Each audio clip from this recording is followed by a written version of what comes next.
மதுரை நாட்டுக்கோழி வறுவல் செய்முறை. முதல்ல ஒரு பேன் எடுத்துக்கலாம். அந்த பேன் நல்லா சூடானதுக்கு பிறகு ஜீரகம், காஞ்ச மிளகாய், முழு மல்லி, சோம்பு, முழு மிளகு இதெல்லாம் சேர்த்து நல்லா வறுத்து எடுத்துருங்க. அது நல்லா வறுத்த பிறகு பூண்டையும் இஞ்சியும் சேர்த்து ஒரு நிமிஷம் வறுத்துட்டு பேஸ்ட்டை அரைச்சி எடுத்துக்கலாம். அந்த பேஸ்ட்டை தனியாக எடுத்து வச்சுருங்க.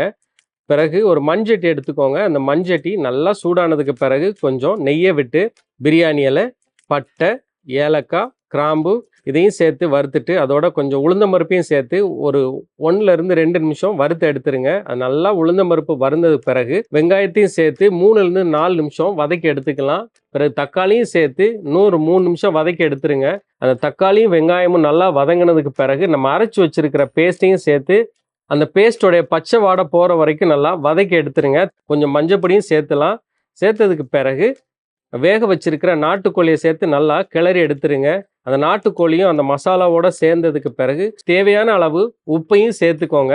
சைடில் இன்னொரு பேன் எடுத்துக்கோங்க. அந்த பேன் நல்லா சூடானதுக்கு பிறகு நெய்யை விட்டு ஜீரகம், மிளகாய், கருவேப்பிலை சேர்த்து தாளித்து அந்த தாளிப்பை அந்த நாட்டுக்கோழி வறுவல் மேலே சேர்த்துலாம். இப்போ சூப்பரான ஒரு சுவையான மதுரை நாட்டுக்கோழி வறுவல் தயார்.